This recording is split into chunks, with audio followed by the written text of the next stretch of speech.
I had the real honor of meeting Tony when he was a preventive medicine resident, and I was the health officer for Alameda County Public Health Department back in the 90s, early 90s. And he was a resident, and you know how all of the people in this room have had the experience of working with students and working with interns and residents. There's a certain amount of excitement that you have seeing people who are so eager to learn, and you're offering so much to them. And then every once in a while, you have the extreme good fortune of running into someone who's very, very special.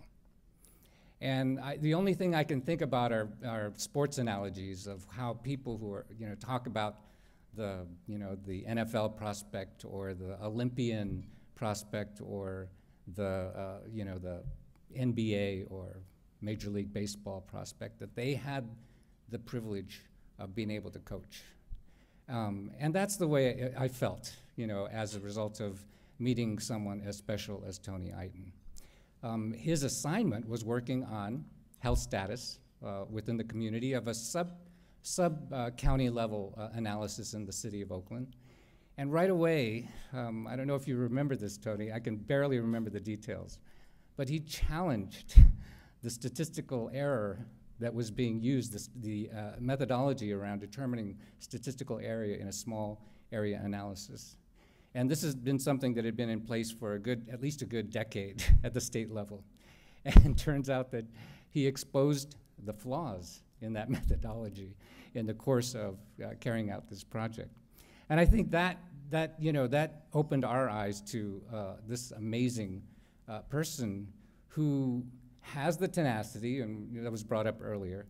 And let's face it, tenacity is a nice way of saying someone can be really dogged, stubborn, and and just pursue the truth because of this drive to want to know the answer and wanting to make sure it is the truth and there is accuracy.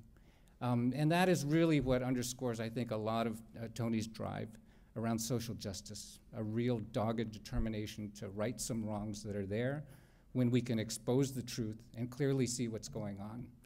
And you have to be stubborn when you're going upstream and you're going against issues around social determinants and people who don't think that doctors should be involved with all those multitude of other areas that are contributing to bad health.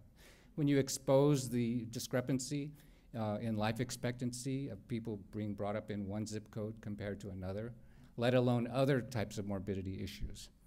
And this is the character, I think, that Tony brings into a lot of the arenas that he has to fight, for social justice and fight for attention and also ultimately building power among disenfranchised and low-income populations who have a stake and who are suffering the negative impacts of many of these assaults through inequality. And so it's been a real privilege for me to get to know Tony and to be in this position where he calls me a mentor. And and again, those of you that are mentors know, we learn so much from people that we have the privilege of working with, and it really is just an amazing opportunity and honor to be able to be in that group of people that has had a chance to contribute to Tony's education. And I just want to finally say, the sky's the limit. Tony is an emerging leader who we know is going to show up someplace, somewhere, and make us all proud and make us all feel that, yes, someone can accomplish so much for the good of our population. So please join me in welcoming Tony Iton. My first recognition that the environment has deep, deep and profound influences on people's health was when I arrived in medical school at the age of 22 and I went to medical school in Baltimore and first saw East Baltimore and was being driven around by an upperclassman and was in shock. I said to the driver, when was there a war here? Well, I started working at the medical school and started to see patients from this community. I realized that I was trying to treat social ills with pills. And the issues that people were bringing to me had nothing to do with medicine. They had to do with a lack of core resources, health resources, access to healthy food, access to employment, access to opportunity. And here I was looking for the pill to give them to treat that particular, the manifestation of this great social deprivation. You need different kind of people working on public health than you used to. It's not just doctors and nurses and the like anymore. You need to actually bring in people who understand other aspects and other domains of society, like, for instance, how the built environment contributes to health. Where you live matters, and it matters a lot. Another way of putting this is, does your zip code matter more than your genetic code? This is Baltimore, Maryland, where they have a census tract down near the Inner Harbor with a life expectancy of 62 years, and another life expectancy up in northern Baltimore, 82 years, a 20-year life expectancy difference. This is Cuyahoga County, Cleveland, where we thus far have found the greatest disparity in life expectancy. This is Huff, an inner city neighborhood with the average life expectancy of 64 years, and 8 miles down the road is Lyndhurst with a life expectancy of close to 90 years. The rates of chronic disease are much higher in low-income communities. Being poor doesn't just mean that you don't have enough money. It means that you are also going to be exposed to a whole host of influences and forces that we know are bad for your health. We think of public health as being about social justice. There are two core elements. One is truth, and the other is power. And what we've been good at in public health is speaking the truth. What we haven't done well in public health is talk about power and talk about why this truth is the reality that we have to contend with. And until we talk about the underlying power that creates this truth, we're not dealing in social justice.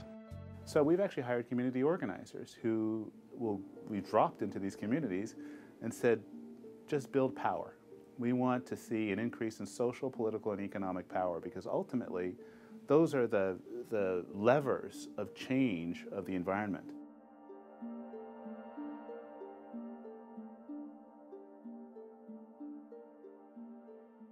Well, good evening, and thank you so much, PSR, for this award, Marta, and the great leaders. I mean, it's sort of unbelievable to be standing here in the company of these incredibly accomplished leaders, physician leaders, and heroes, quite frankly. Dick Jackson, who's another one of my mentors and friends, is somebody that I've modeled much of my career after. He probably would deny that, but it's true.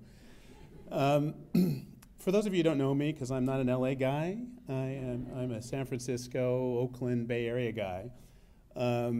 Although before that, I grew up in Canada, and part of what informs my work is that I don't think I share the same expectations that most Americans have about what's possible in terms of social policy and people thriving together collectively.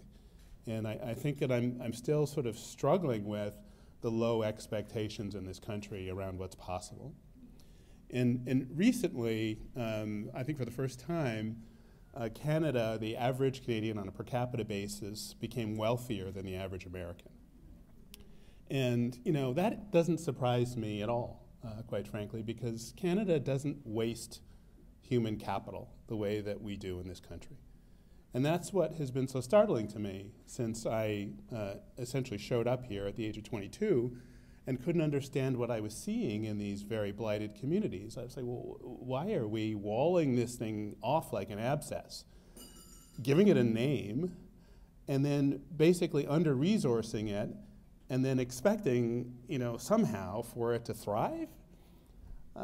The challenges that we're facing in this country now, around the economy, around global competitiveness, around some of the major environmental challenges that are fundamentally questions of sustainability, really are driven by our refusal to invest in the true resources throughout our country that live in these communities. The solution to these problems lives in those communities. And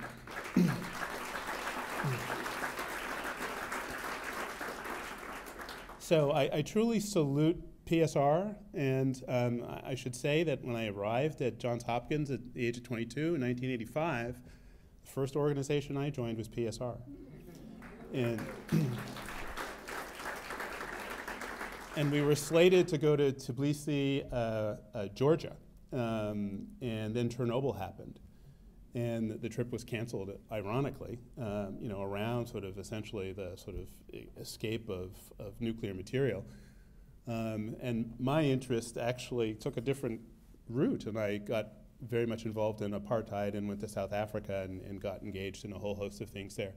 But I think it speaks to sort of fundamentally this whole issue of social justice, that the first organization that I would join when I got to medical school was Physicians for Social Responsibility. And I was proud to do it then. I'm proud to be receiving this award from you tonight. And I look forward to continuing to hear about the great work of this organization. Thank you very much.